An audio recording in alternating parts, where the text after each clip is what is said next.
Et il faut en finir, je crois, avec le totem de l'aide contre la pauvreté qui, parce que sans contrepartie, serait par essence meilleure que toutes les autres, et ce, même si en réalité, elle enferme une large partie de ceux qui en bénéficient dans la misère et dans la précarité. Ceux qui ont pris tout le plat dans leur assiette, laissant les assiettes des autres vides, et qui, ayant tout, disent avec une bonne figure, une bonne conscience, nous, qui avons tout, on est pour la paix. Je sais que je dois leur crier à ceux-là, les premiers violents, les provocateurs de toute violence, c'est vous. Et quand le soir, dans vos belles maisons, vous allez embrasser vos petits-enfants, avec votre bonne conscience, au regard de Dieu, vous avez probablement plus de sang sur vos mains d'inconscients que n'en aura jamais le désespéré qui a pris des armes pour essayer de sortir de son désespoir. Salut à tous. Je voudrais parler avec vous aujourd'hui de la réforme du RSA. D'accord? Donc il y a eu la réforme il n'y a pas longtemps de l'assurance chômage et on est maintenant sur le RSA. Donc il faut bien comprendre que le RSA, alors pendant qu'on vous fait croire, pendant que les droits tardés et une certaine droite patriote bourgeoise vous laissent croire que c'est un truc d'immigrés, j'aimerais bien vous faire comprendre, et il faut vraiment que vous ouvrez bien vos oreilles, hein. Le RSA, c'est la dernière solution pour nombre de jeunes qui n'ont que la France comme patrie. D'accord?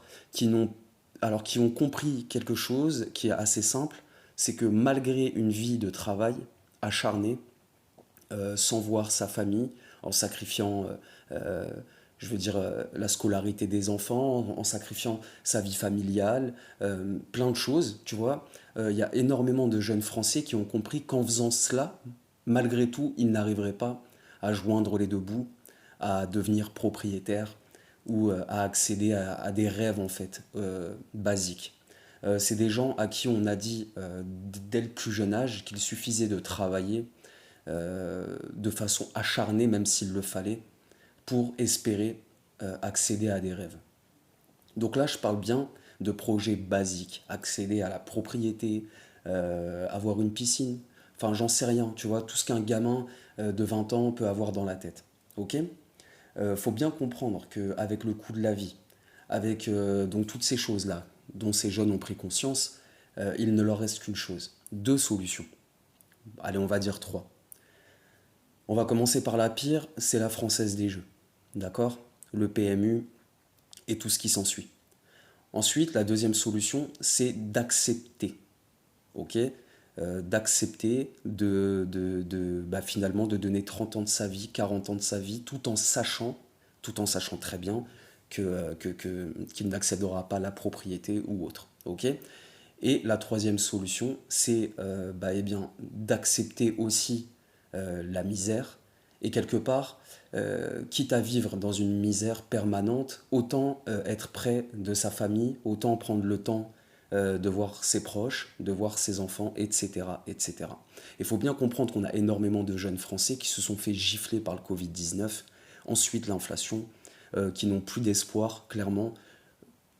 Qu'est-ce qu'il leur reste? Donc il leur reste un de ces trois choix. Bon, j'élimine tous les pistonnés, les fils d'eux, les tout ça. On parle bien de jeunes gens, qui n'ont qu'eux-mêmes sur qui compter. Ok? Faut bien comprendre ça, qu'il y a énormément en ce moment de jeunes Français, de jeunes personnes qui n'ont que la France comme patrie, qui tombent dans les minima sociaux. Et ils sont mis en concurrence avec une autre jeunesse, qui parfois a une double nationalité, souvent, et qui, eux, on ne peut pas leur en vouloir, hein. Mais les gars, c'est les faits. C'est les faits. Eux ont toujours cet espoir d'accéder un jour à la propriété, sur la terre de leurs ancêtres, sur la terre dont ils ont justement la double nationalité, au Maroc, en Algérie, où vous voulez en fait, tu vois. Mais sinon, voilà, je veux juste vous faire comprendre que pendant que certains droits tardés vous disent que c'est un truc d'immigrés, on a énormément de jeunes Français qui tombent là-dedans. Donc, la réforme du RSA, on en revient ici. J'aimerais vous alerter. Alors, je ne vais pas vous dire ce que déjà les médias de gauche, les médias de droite vous ont dit. Alors, la droite, même la droite patriote, ils s'en fichent un peu de la pauvreté. Donc, eux, ils n'en parlent pas. Mais je veux dire, on a quand même des médias de réinformation dits de gauche qui, je pense, ont fait assez le travail dessus, qui en parlent, qui partagent des choses et tout. Donc, je ne vais pas reprendre leurs éléments. Ça ne servira à rien. Simplement, je vais vous alerter sur les drames à venir. Et je vais pas parler chinois. Parce que souvent, le gouvernement prend des décisions complètement folles, je vous le dis bien, et c'est la plèbe, c'est des petites gens qui doivent ensuite en assumer les conséquences. Donc en fait, ce message, j'aimerais bien, je vais prévenir des drames qui vont venir dans les années, là, dans les années, même très vite, très rapidement, par rapport à cette réforme du RSA. Parce qu'il faut comprendre que ce qu'ils font maintenant, là, ce qu'ils ont décidé, c'est déjà mis en œuvre dans quelques départements, tu vois, qui ont servi un peu de laboratoire, dont le Vaucluse. Ok. Et moi, je suis en contact avec des gens qui sont dans ce système, des gens qui bénéficient des minima sociaux, ou même des gens qui travaillent dans des associations qui font travailler des gens au RSA, justement, ou qui bénéficient des minima sociaux. D'accord? Et je vais vous dire ce qui se passe. Ils ont fait en sorte, en fait, ils ont fait un truc hyper, comment dire, euh, je veux dire, ils ont pété un petit peu plus haut que leur cul, tu vois. Ce qu'ils ont fait, c'est qu'ils ont fait en sorte... Alors déjà, vous voyez bien que dans ce pays, administrativement, c'est impossible. Il y a toujours des problèmes de papier, des retards, des machins, des trucs. Ils ont rendu vraiment un truc... La France, tout le monde le dit, c'est un bordel administratif. Et ben alors là, je vais vous dire ce qu'ils ont fait pour cette réforme du RSA. Ils ont pris le pôle emploi, les départements, les associations et les cabinets privés qui seront censés suivre les chômeurs, les demandeurs d'emploi, tu vois, ou les bénéficiaires des minima sociaux. Et en fin de compte, euh, ils vont devoir, ces gens-là, se transmettre des papiers, des documents, des trucs. Vous allez voir hein, comment ça va se passer. Parce que finalement, je vais vous expliquer rapidement. Imaginons tu tombes dans les minima sociaux. Tu tombes au RSA.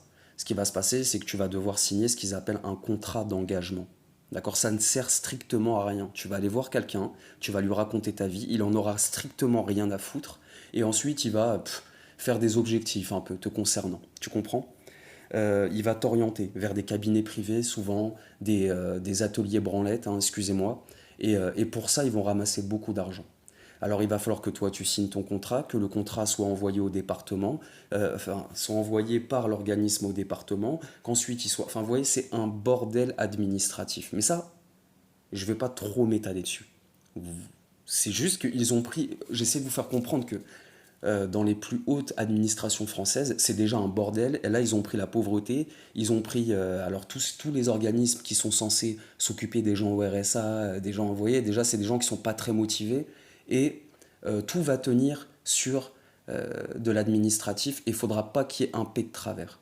Une adresse qui est mauvaise, un courrier qui n'est pas distribué, un rendez-vous loupé, tu vois, parce que ça peut arriver, hein, tu vois, même si c'est enfin, en général, tu n'oublies pas tes rendez-vous, tu les loupes pas quand tu es sérieux.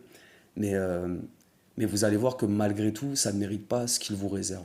Ok? Ce qui va se passer en cas de bug de papier, en cas de rendez-vous loupé, en cas de... Voilà, tout ça.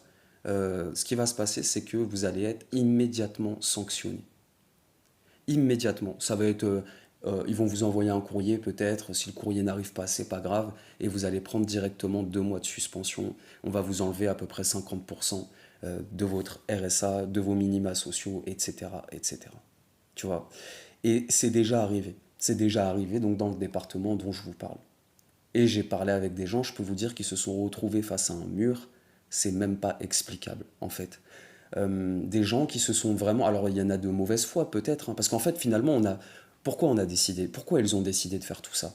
Pour punir celui qui profitait et qui habitait de l'autre côté de la Méditerranée, hein, on va pas se le cacher. Et à la fin, c'est énormément de jeunes Français, de jeunes Françaises qui se sont retrouvés amputés. Alors déjà, ils ont rien, hein, mais là, amputés de la moitié de leurs revenus pendant 2 mois. Et je vais vous dire ce qui se passe dans ces cas-là. C'est simple, hein, personne ne se laisse mourir. Alors la personne va se faire amputer pendant 2 mois. Plutôt que sous 600 euros, il lui en restera 300, on va dire. Et encore, il faut qu'elle fasse vite les papiers, hein. Mais ça, c'est la peine minimum, en fait.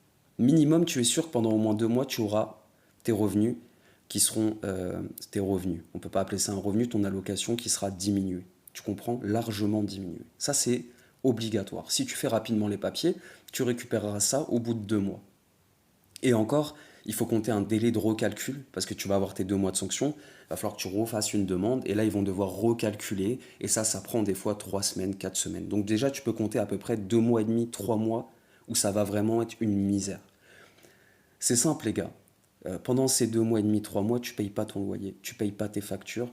Et la chose la plus vicieuse, c'est que tu revends la plupart de tes affaires. Ça veut dire que quelqu'un qui est en difficulté, qui a réussi à avoir une télé, un frigo, un téléphone portable, une tablette, j'en sais rien, tout ça c'est fini.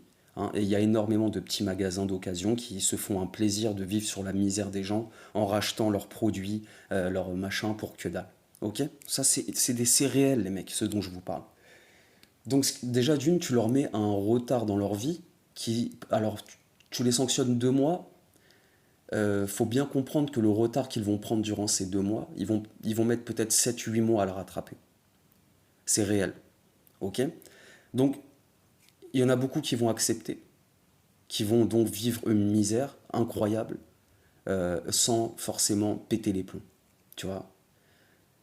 Maintenant, dans les années à venir, dans les mois à venir, vous allez voir énormément de soucis dans les départements, dans les, comment dire, les départements, oui, dans les départements, mais vous voyez les bureaux des conseils départementaux, c'est là qu'il va se passer des choses. Il y a des gens qui vont péter les plombs. Parce que finalement, quand tu vas te retrouver amputé alors qu'on est en pleine inflation alimentaire et tout, il n'y aura personne pour t'aider. Personne. Et les seules personnes qui te décrocheront au téléphone ou qui essaieront de t'orienter, ce sera des petites, alors en général des femmes, tu vois, qui travaillent dans les départements, qui sont au service RSA, tu vois, qui sont pas du tout formées, qui sont pas du tout, comment dire, en capacité de gérer des drames personnels comme ça, des drames familiaux, tu vois, parce que c'est ce qu'ils vont avoir au téléphone. Des gens qui seront à bout, qui seront au bout. Et ces gens-là ne sont pas formés. Et ce seront elles qui vont devoir absorber tout ça. Maintenant, il faut bien comprendre qu'il y en a d'autres, malheureusement, qui pèteront les plombs. D'accord? Donc je veux bien que vous compreniez, si vous avez des proches qui travaillent dans les départements, dans ces services-là, au Pôle emploi, qui deviendra France Travail, ou dans les associations un petit peu qui sont censées aider, suivre ces gens-là. Ok? Va falloir être très vigilant et je pense malheureusement qu'il va y avoir des drames énormes et sanglants. D'accord? Dernière chose, il y a énormément de cabinets privés, comment dire, qui sont là que pour prendre de l'argent, qui mettent la clé sous la porte du jour au lendemain, qui ne jouent pas leurs objectifs, qui doivent recevoir des gens mais ne le font pas, doivent les convoquer mais ne le font pas, etc. etc. D'accord? C'est un truc de fou. Je vous le dis, c'est un bordel administratif ce pays. Il y a toujours des problèmes de papier et là ils ont pris peut-être la partie la plus sensible de la population en espérant, en pensant que ça allait rouler tout seul. J'en appelle à vos témoignages, à ceux qui ont entendu parler de ça, qui connaissent un petit peu, qui ont déjà eu des sanctions ou qui connaissent des gens qui... J'aimerais bien que si un jour quelqu'un se fasse couper ou quelqu'un vive ça, qu'il se retrouve peut-être sur cette vidéo, tu vois, en essayant de trouver une solution, et que dans l'espace commentaire, il puisse accéder à des solutions ou entendre d'autres sons de cloche. Ok? On n'est pas là pour juger les gens. Faut bien comprendre que personne n'est à l'abri de ça et que pendant que certains vous font croire, comme je l'ai dit, que ce sont certaines populations qui le touchent, il y a toute une jeunesse qui est en train de tomber dedans, la tête la première, tu vois. Mais eux, on n'en parle pas. Donc, on n'est pas là pour être dans le jugement. N'hésitez pas à dire ce que vous pensez et à donner vos conseils. Salutations.